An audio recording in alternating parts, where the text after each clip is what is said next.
वैज्ञानिक तथा औद्योगिक अनुसंधान संस्थान बा CSIR रो प्रथम महिला निर्देशिका डॉक्टर एन कालाइसेल्वी प्रथम महिला भावे सोडियम आयन लिथियम बैटरी गवेषणा पई सारा देश रे अनन्य वैज्ञानिक भावे बेस जनाशुना ना।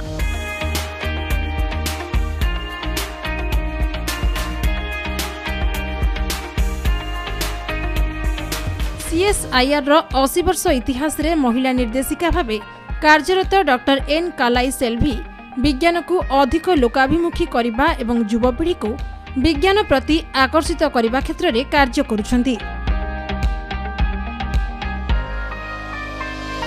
विज्ञान और कारीगरी विद्या विनियोग रे मानव समाज रो आर्थिक और सामाजिक प्रगति निमंते पुष्प कृषि mission, aroma mission, purple mission माध्यम रे कृषि उद्योगी प्रतिष्ठा दिगरे व्यापक भावे कार्य करुछंती।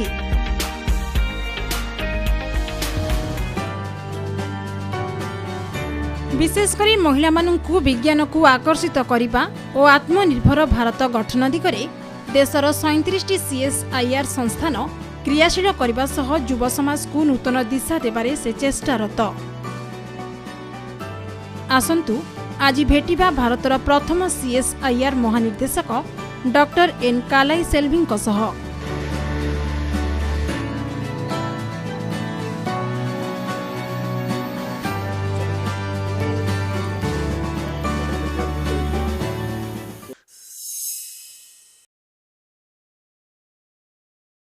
नमस्कार, दिशार आउ के अध्याय को स्वागत करुछि मु लक्ष्मीनारायण बक्सी। आज आम सहित अच्छा CSIR रो महानिर्देशक डॉक्टर एन कालाइसेल्वी। डॉक्टर कालाइसेल्वी, कार्यक्रम को स्वागत करते हैं। नमस्कार मैडम, आप पूरा देश में जाना जाता है कि बैटरी का इनोवेशन के बारे में, तो ये जो बैटरी का इनोवेशन जो हुआ है, जो विप्लव हुआ है, ये कैसे देख रहे हैं और CSIR जो आगे लेने में कैसे प्लान कर रहे हैं? Actually, battery means it is a energy storage device, and these days we are talking about battery means lithium battery only, because now country has already signed an agreement where we have to reduce the carbon footprints very much considerably, at least in the year 2070. Therefore, country is now getting itself geared up to reduce the carbon emission in different ways, for which e-mobility is one of the very good options, wherein we have to make the complete mobility which should be dominated by e-driven, battery driven. So this is where lithium batteries are coming into picture, and across the country number of organizations are doing research on lithium battery, and we from CSIR family we were doing it from the year 1990 onwards. And recently in CSIR Central Electrochemical Research Institute, which is there in Karaikudi, which is one institute which is dedicated to the electrochemical science and technology, its extension center, we call it as a satellite center, is there in Chennai. So there we recently established a facility to produce lithium ion batteries, 18650 cylindrical cells.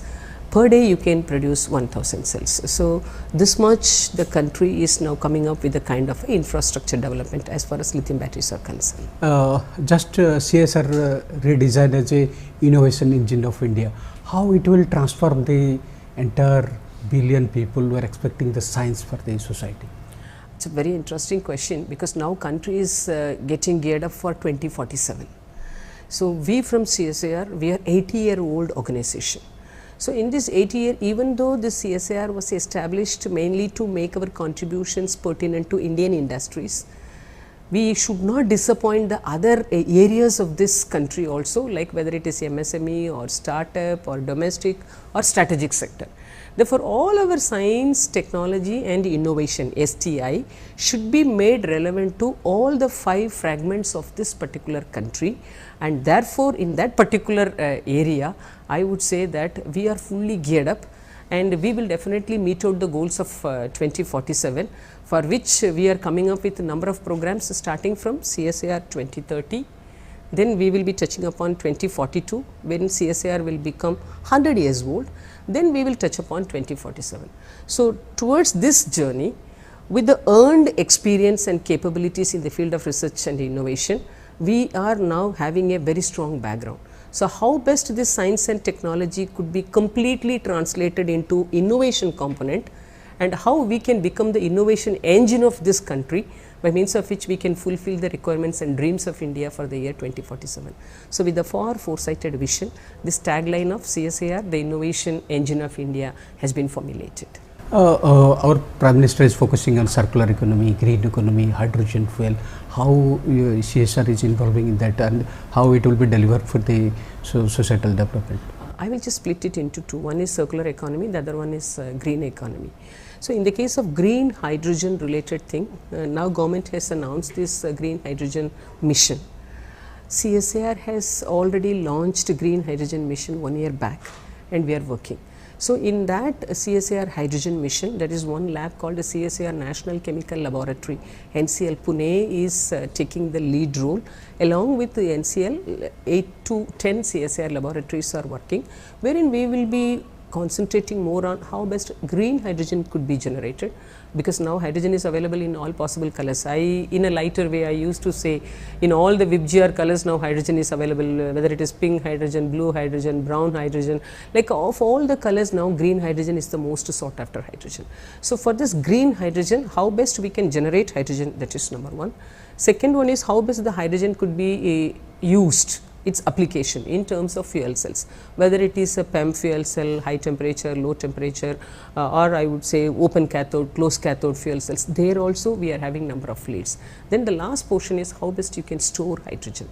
So, hydrogen generation, hydrogen application, hydrogen storage. In all the three packets, CSIR, different laboratories, we are already having technology leads also, and now we are strengthening our base, by means of which this hydrogen mission will help in a major way the dreams and visions and the targets which are put forth by the country under hydrogen mission program of India.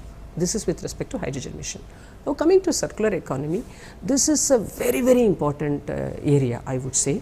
Even last year during this Vaibhav program, Honorable Prime Minister also made a mention that India should be made as a hub and a nodal country for circular economy related developments, because waste to wealth or end to end supply chain, in both the cases CSIR is now concentrating more, especially with respect to waste to wealth.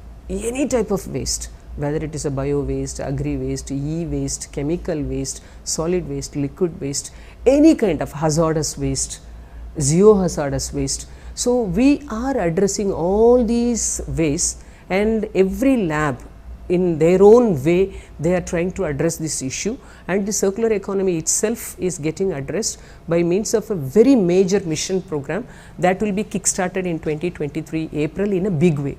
Even though now itself different labs are doing this waste to wealth related R&D at different levels, now we are going to make it as a massive program under the umbrella of waste to wealth mission that will be launched in April 2023.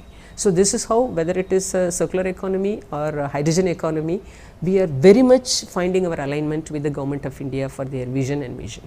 CSIR having 37 labs from Himachal to Trivandrum, then Bhavnagar to Nice. So, several technology has been developed by our scientists. So, how do you feel the entire technology and innovation should reach to the startups, should reach to the women self-employment group for their Atmanirbhar? So, what is your future plan? The technology in CSIR, IHBT Palampur, we are unable to know in Odisha, and Odisha technology are unable to. Is there any plan for any technology museum, such type of plan? I think it's a very, very interesting question. Actually, here also I will say that we have a twin approach here. Number one is, very recently the Honorable Minister of Science and Technology, Jitendra Singh ji, he came up with the novel idea of 1 week, 1 lab. Meaning is, whatever each lab is doing in terms of product or process or finding or discovery or invention, that will be made available and made known to the general public, industry, startup and MSMEs for a period of 1 week through the celebration of 1 week, 1 lab. So, all 37 labs now they will be celebrating this 1 week, 1 lab by spending 1 week wherein they will be showcasing all their products. So, by this we will be finishing the exercise by the end of September, and on September 26th of this year 2023 we will be consolidating and we will be having a grand celebration during our foundation day of CSIR. So, this is one option wherein when one lab is celebrating their 1 week, 1 lab, the other lab's product will also be made available here. Say for example, when from Odisha, IMMT is celebrating this 1 week, 1 lab. If at all they are working something on hydrogen, from other lab, whatever is there, different leads, technology leads are there from the other lab, be it from CSIR or from NCL or from CSIR, that will also be finding a place by means of which we can make the people of Odisha to understand that not only IMMT but also other labs are also working in this direction. So, this is one way we are planning. And the second thing is, we always consider that whatever one lab is doing, it will be made known to other labs, and especially Indian Science Congress, India International Science Festival or exhibitions at Pragati Maidan, in all these places whenever we are having the CSIR pavilion, all the 37 lab products are getting exhibited. And this is another area wherein all the 37 labs are coming under one umbrella, and we make the technologies which are available for the general public, and we are making it known to the society also. Number of mission like aroma mission, floriculture mission, how it will helpful for the farmer entrepreneurship? Today I will say the success phase of CSIR is aroma mission and floriculture mission only, because aroma mission has given us a lot of identity. And even as you rightly said, IHBT Palampur or NBRI Lucknow and many other laboratories, even northeast also, everywhere, starting from the cash crops, aroma crops, starting from paddy, apple, fruits, everywhere this aroma mission has helped the farmers to increase their income, because one of the sustainable development goals of this country is doubling of farmers' income. Honorable Prime Minister is all the time insisting this particular point. Having this point in mind, actually we started this aroma mission.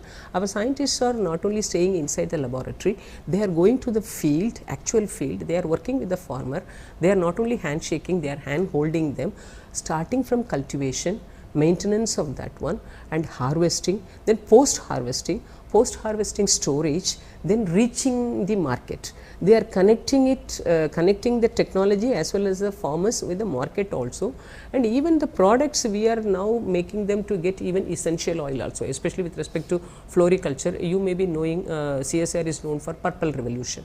So, we are coming up with marigold revolution, that is golden revolution, purple revolution. So, everywhere we are not only making the farmers to cultivate only the lavender or the marigold, we are making them to come up with the essential oil, extraction of essential oil, and the essential oil is also reaching the market.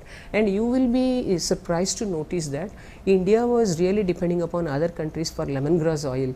It was just last year, India exported 60 tons of lemongrass oil just because of this aroma mission. So, this is our success story. How do you feel being a first woman DG of CSIR? And how will be your appeal to the women scientists, to those are your young girls, those who are interested for this science? Actually, I would say that I am extremely happy, not just because I have been given this opportunity.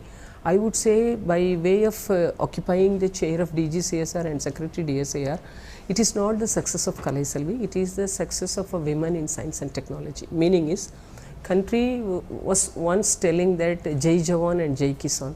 Now they started celebrating Jai Anusantan and Jai Vigyan. So, we are living in the era where the country is celebrating not only science but also the researchers, and I myself is the best example for that. Therefore, I never always consider that as a credit to Kalaiselvi, but it is the credit that is given to a women in science and technology. And also, as you rightly asked, women in science, I think science is one wonderful area which could be restarted after any point of gap as well as at any point of your lifetime also. Because we female community at a particular age time, definitely we will come up with a kind of a family commitments, and therefore this work-life balance sometimes will become a great challenge. It's a challenge for someone, it may become a bigger challenge. So, if at all you have a supporting system in place, you can very easily come over. If at all the supporting system is not in place, sometimes you may have to come across a career in the break. Even if the career in the break happens, science is one such subject. If you just keep reading the articles, if you just stay yourself connected with the science and scientists, researchers and communications and articles, even after a period of 1 year or 2 years or 5 years also, you can start from the point where you stopped and you can revive your R&D. And therefore, women in science, it requires only I would say determination, perseverance, hard work and focus. What is your future plan for contribution of a 5 trillion economy of India, particularly with the involvement of CSIR? Yeah, I think 5 trillion economy, I always used to say, whenever the national leaders are making some announcement, they always believe that the scientific community and the research community will support them appropriately, and only with that kind of a confidence such kind of announcements are coming. So when country is dreaming about the 5 trillion economy, I think first thing what we have to do is we have to reduce the import cost. We have to improve the extent of indigenization. So only Honorable Prime Minister is all the time talking about Atmanirbhar Bharat, the self-reliant India, Make in India. So all these things are now getting a shape, and now within India also, whether it is PLI scheme or FAME or many program, even Jal Jeevan Mission, everywhere in one form or the other, country and the government of India is trying their level best to help the scientists to come up with indigenization. So we should no longer depend upon other countries, and we should do by ourselves, and end to end supply chain. If at all it is created within India, I think this economy could be very, very easily achieved by India, and we from the scientific community, we should definitely take it as our commitment. My last question, what will be the future plan for particularly the women scientists to encourage CSIR? Actually, from the Ministry of Science and Technology, whether it is DST or DBT, there are already some special programs which are meant for women. Recently, CSIR, we were celebrating our 200th general body meeting very recently, just 2 months back. That time we also came up with a kind of a special announcement. We made the Honorable Minister of Science and Technology to make the announcement that CSIR will also come up with a kind of a special call. It is dedicated to women in science. They can come up with the submission of project proposal, and for male will not be accepted there. So only female project proposals will be accepted, and I think this is one good attempt by means of which we will be able to identify where passionate women researchers are available. Wherever help is required, we will just extend them a helping hand. This is how we will come up with the kind of, if possible in the coming days, we will improve and increase the number of opportunities for women scientists. Of course, even in our CSIR program now, girl students doing PhD is only more. So through these different channels, we will try to prioritize women in science and technology in the coming days. Thank you being with us and sparing your most valuable time for our viewers and our young mind. Thank you very much, madam. Thank you. Namaskar. दिशा कार्यक्रम आज एठी रखुछु, पुणी देखा हबो आगे मध्य रहउछु। नमस्कार।